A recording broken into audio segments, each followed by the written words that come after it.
माँ की औकात बेटे ने बताई। सुमित्रा देवी की शादी को 23 साल बीत चुके थे, लेकिन आज भी उनके हालात जस के तस बने हुए थे। पूरी जिंदगी उन्होंने अपनी सास और पति की मार खाई थी। सोचती थी कि शायद जब सास ना रहे तो कुछ सुधार हो जाए।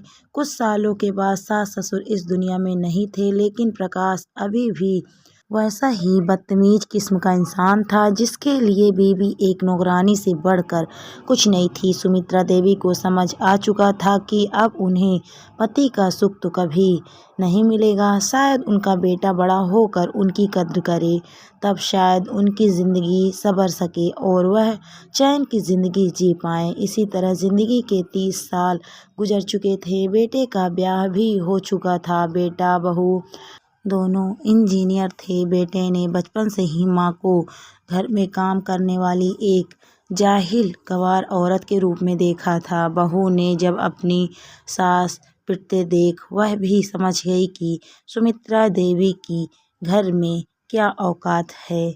उसने भी अपनी सारी जिम्मेदारी उनके कंधों पर डाल दी थी। शादी के 3 साल बीत चुके थे। बहू का एक बच्चा भी था। बहू सुबह सुबह नौकरी पर चली जाती थी। बच्चे की देख रेख, खाना बनाना, कपड़े धोना, झाड़ू पोंछा सब कुछ सुमित्रा देवी को ही करना पड़ता था। घर के काम तो वह पहले से करती आ रही थी और जैसे तैसे कर ही लेती थी, लेकिन एक छोटे बच्चे की परवरिश अब उनसे नहीं हो रही थी, क्योंकि उनकी भी उम्र हो गई थी। सुमित्रा देवी ने यह बात बहू से कही कि बच्चे की देखभाल तुम कर लिया करो, तो बहू को अच्छा नहीं लगा और उसने इसकी शिकायत अपने ससुर जी से की। ससुर जी ने सुमित्रा देवी को बहुत पीटा और कहा, तू तो है ही जाहिल गंवार औरत, तुझे क्या पता तेरी बहू कितनी पढ़ी लिखी है, दिन भर बाहर रहकर मेहनत करती है और कमा कर लाती है, तेरी तरह घर बैठकर ठूसती नहीं रहती। कुछ करना धरना तो है नहीं तुझे, थोड़ी बहुत जिम्मेदारियां तो निभा ले। सुमित्रा देवी ने कहा, मैं उसकी सास हूँ, उसे मुझे पका कर खिलाना चाहिए, ना कि मुझे उसे। याद है तुम्हारी माँ की मैंने कितनी सेवा की है। प्रकाश ने फिर सुमित्रा देवी के ऊपर हाथ उठाया और बोला, हिम्मत कैसे हुई अपनी तुलना मेरी माँ से करने की। बड़ी आई बहू से सेवा करवाने वाली, चल निकल यहाँ से और गलती से भी दोबारा कभी ऐसा सोचना भी मत, नहीं तो एक एक रोटी के लिए तरसा दूंगा। औकात नहीं है तेरी कि खुद के पैसों से रोटी खा लेगी। बहू कनखियों से सुमित्रा देवी की ओर देखते हुए मुस्कुरा रही थी और मन ही मन उन्हें यह एहसास दिला रही थी कि खुद देख लो आपकी क्या औकात है, तो आगे से मुझसे पंगा मत लेना। बेटा भी अपनी पत्नी के साथ ही था, क्योंकि उसके हिसाब से उसकी माँ इसी लायक थी। आज सुमित्रा देवी के आत्मसम्मान को बहुत ठेस लगी थी और उन्होंने अपने जीवन का बहुत बड़ा फैसला कर लिया था। अगले दिन सुबह सुबह सुमित्रा देवी अपना सामान बांध रही थी। यह देखकर प्रकाश ने कहा, अब यह नया नाटक क्या शुरू कर रखा है, यह सामान क्यों बांध रही है तू? सुमित्रा देवी ने कहा, बहुत सहेली तुम लोगों की मनमानी, पूरा जीवन तुम लोगों के चक्कर में खराब कर लिया। अब बुढ़ापे में भी मेरी कोई कदर नहीं। अभी भी मुझसे कोल्हू के बैल की तरह काम लिया जा रहा है। नहीं रहना मुझे यहाँ अब तुम लोगों के साथ। प्रकाश हंसते हुए बोलने लगे, तो इस बुढ़ापे में नौकरी करेगी क्या? जाएगी कहाँ? खाएगी क्या?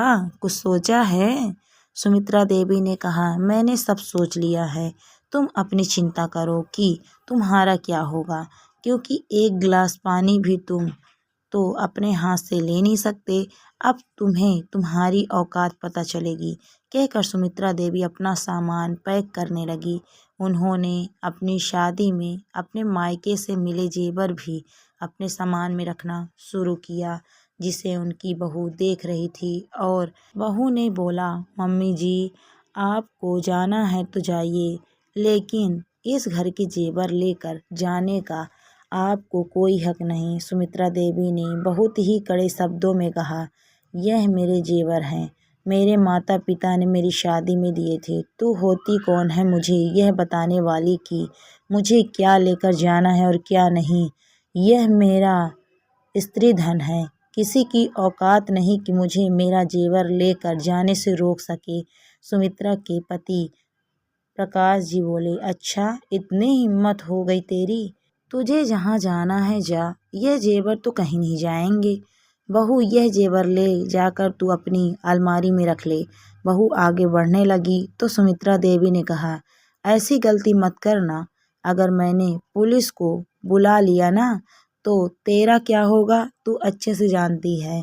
दोनों ससुर बहू को जेल की हवा ना खिला दी तो मेरा नाम बदल देना, क्योंकि पूरा मोहल्ला जानता है कि मेरे साथ इस घर में पिछले 30 सालों से क्या होता रहा है।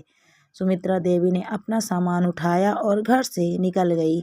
उन्होंने अपने रहने का इंतजाम कर लिया था। उनके घर के पास में ही एक अनाथ आश्रम था जहाँ कुक की ज़रूरत थी। उन्होंने सोचा, दिन भर तो घर में गधा मजदूरी ही करती हूँ और बदले में 2 निवाला खाती हूँ, साथ में 1000 गालियाँ और मार खाती हूँ और पति बेटे बहू से भी अपमानित भी होती हूँ। इससे अच्छा यहाँ अनाथ बच्चों के लिए खाना बनाऊँ, शांति और आत्मसम्मान के साथ अपनी ज़िंदगी काटूँ।